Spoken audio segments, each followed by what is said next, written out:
This whole notion that your bug out bag should be 25% of your body weight is scientifically flawed on so many levels that I just had to make a video about it.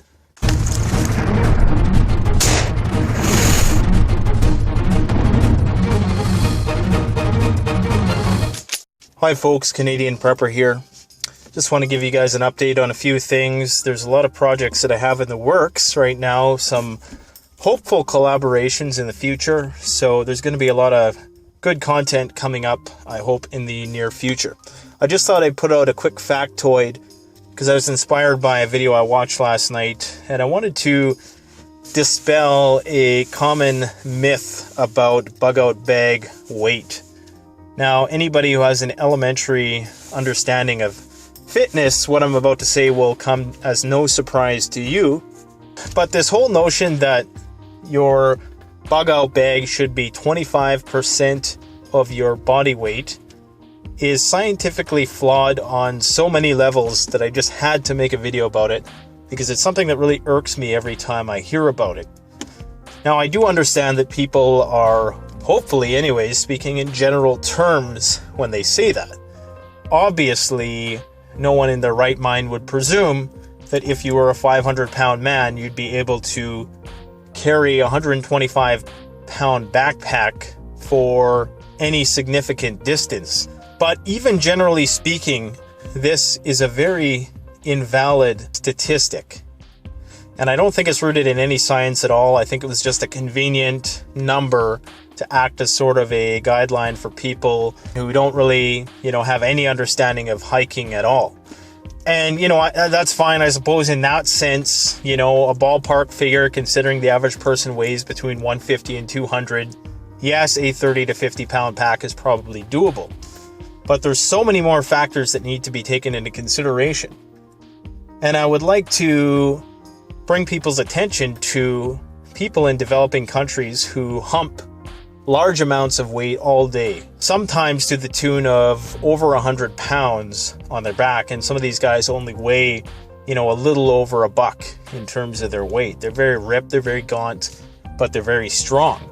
So there's several factors that need to be taken into consideration if you're talking about how much weight a person can carry, because body weight, irrespective of body fat percentage, is very useless, which is why the body mass index, for the most part, is very useless because it doesn't take into consideration body fat percentage. So the first thing you're going to want to take into consideration is to separate the lean mass from the adipose tissue.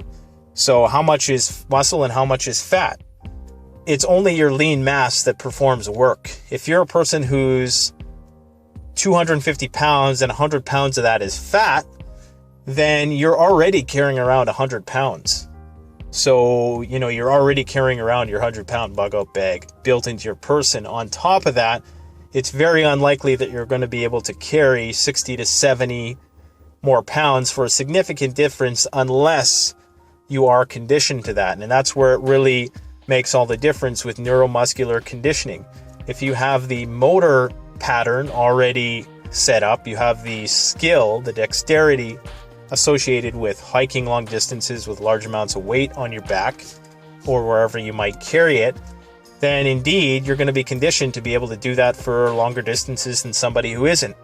So there's a couple factors there. That's strength, and then there's endurance. So how much stamina do you have? How far can you go? So it's kind of a blend between strongman and marathon running. And as most people know, both of those guys are on opposite ends of the spectrum in terms of not only their appearance, but their capabilities. 120-pound marathon runner, can run exceptionally long distances, but they're probably not going to be able to carry a whole lot of weight that far.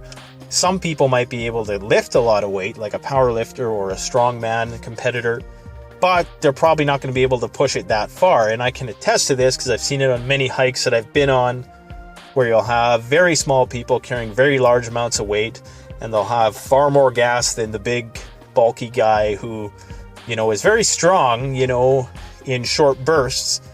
But if they're not conditioned to stamina and endurance training, they're going to struggle in the long term. So the whole 25% of your body weight thing has absolutely no scientific validity to it whatsoever.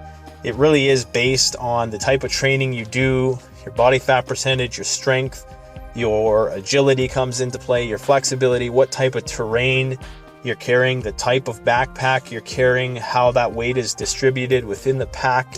There are so many variables to consider that to apply one catch-all statistic to the matter is a fallacy on so many fronts that I'm just glad that I was able to get that off my chest, and hope I didn't offend anybody in the making of this video, but that's just the way it is. You know, there's so many factors to consider. So, and part of the reason I wanted to make this is because there's probably a lot of people who might be basing their bug out bag setup on that information, irrespective to their other aspects of their lifestyle.